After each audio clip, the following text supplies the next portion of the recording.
What's going on, guys? It's your boy, Channel Liquidator, coming back with another video. So it looked like more information is coming out. How valuable Caitlin Clark is to the WNBA. Guys, for this one here, we got to go all the way up to Indy. Let's get it. Let's go.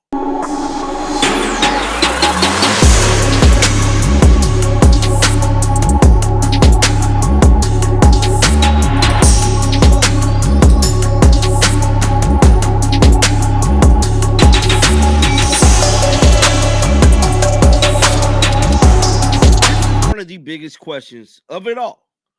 How big of a star will Caitlin Clark ultimately turn out to be?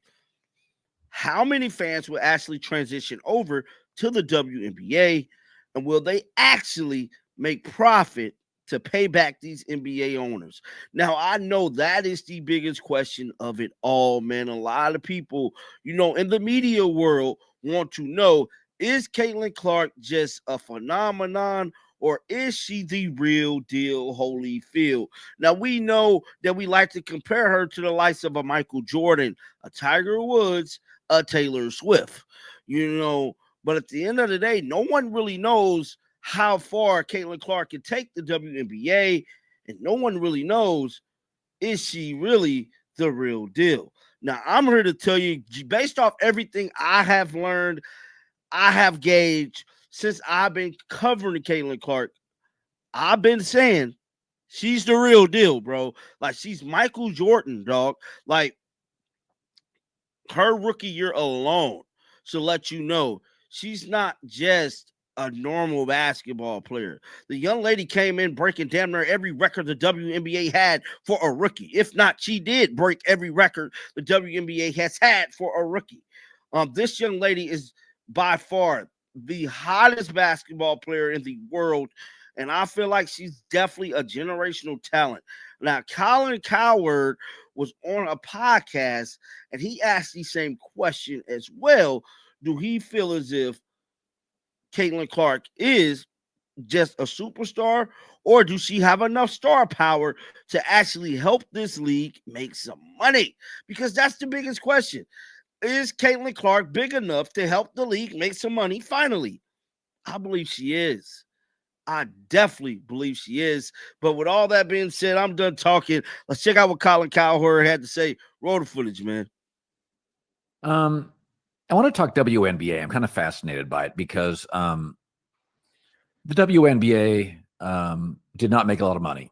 And I believe for its entire existence, the NBA has subsidized the WNBA. And you may argue the moral, and there's a certain humanity to supporting women's sports. I completely understand that. And then Caitlin Clark arrived, and the team flies private, and the ratings are insane. Now, the league was growing, and I think the quality over the last 10 years has improved dramatically. But Caitlin Clark is, as I've said, Taylor Swift in tennis shoes. It is just a once-in-a-generation. It's Tiger Woods, the golf. It's Shohei Ohtani. It's like, it's an event. Every game's an event. Is the WNBA a viable TV product, or is it we have a once-in-a-generation talent? Obviously, the WNBA would not allow you to just buy a Caitlin Clark package. But is she powerful enough? Because she could have a 12 to 15-year run here, Michael.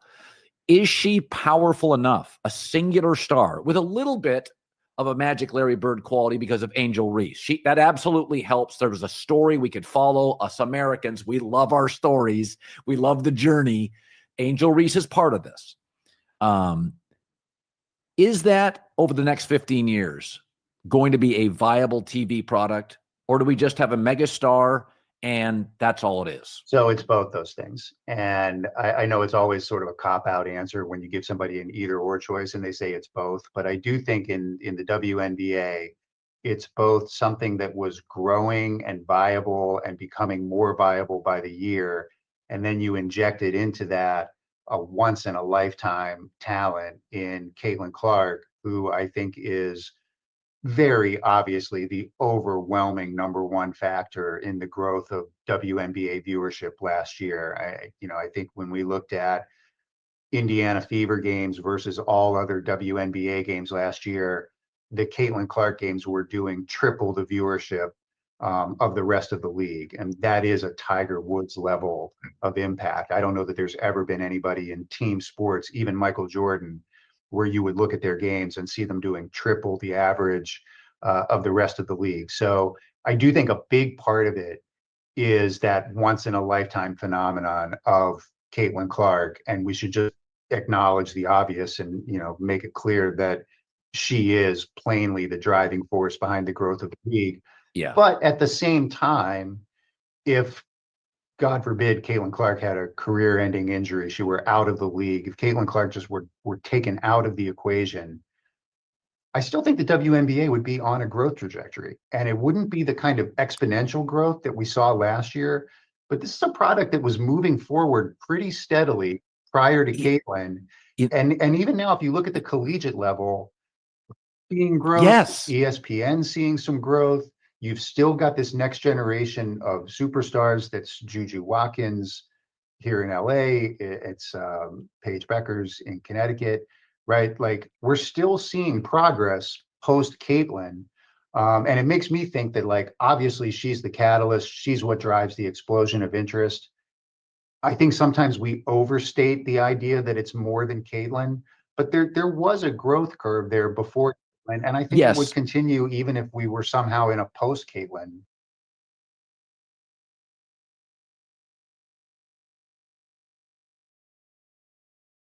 So that was Colin Cowherd having a discussion about Caitlin Clark and the WNBA future. Now, they stated some things that really had me scratching my head like this. They stated, God forbid something happened to Caitlin Clark, knock on, almost hurts, knock on wood, bro. Like, we don't even want to speak that into existence. Caitlin Clark get a career-ending injury. We don't even want to talk like that. We don't even want to put that in the universe, the power of the tongue, bro. Like, that right there had me a little, I don't know about this dude. But he did say some things that we definitely need to take into consideration. He stated, you know, will the WNBA still be growing? Possibly. I don't think they will. Juju Watkins, I have to be like Caitlin times 2. You know, if like he basically said someone's happened to Caitlin. Watkins got enough star power to catalyst the league. I don't think she do. I definitely don't think she do, because if she did, she'll be driving in the viewership numbers Caitlin Clark did at Iowa last year. You feel me? The numbers, the math is not mathing here. No disrespect to Juju, but Juju is not pulling in the same amount of viewers that Caitlin was when she was at Iowa. Now, granted, it's going to be a steady growth, but nowhere near what Caitlin's doing, which means that the WNBA will go back to what they was. Now, that's not going to happen. With Caitlin Clark helping driving this thing up is ultimately is going to help NCAA, which it has, because the viewership number is steady going up. Obviously, this year is going to be the telltale sign, because there's not enough data to go off of for the WNBA yet, because this is only Caitlin Clark's second season.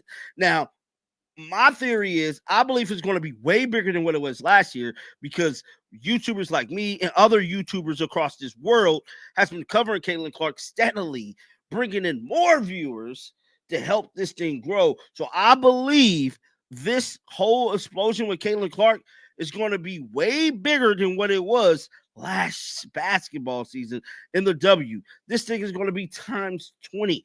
I'm telling you, bro. Caitlin Clark viewership is going to be well over 1 million per game she's playing in. Tickets is already going to be sold out every stadium she's playing in. I believe it's just going to get bigger, man. It's just going to get bigger. And Caitlin Clark ultimately, this is my theory, will help these NBA owners finally make some money, man.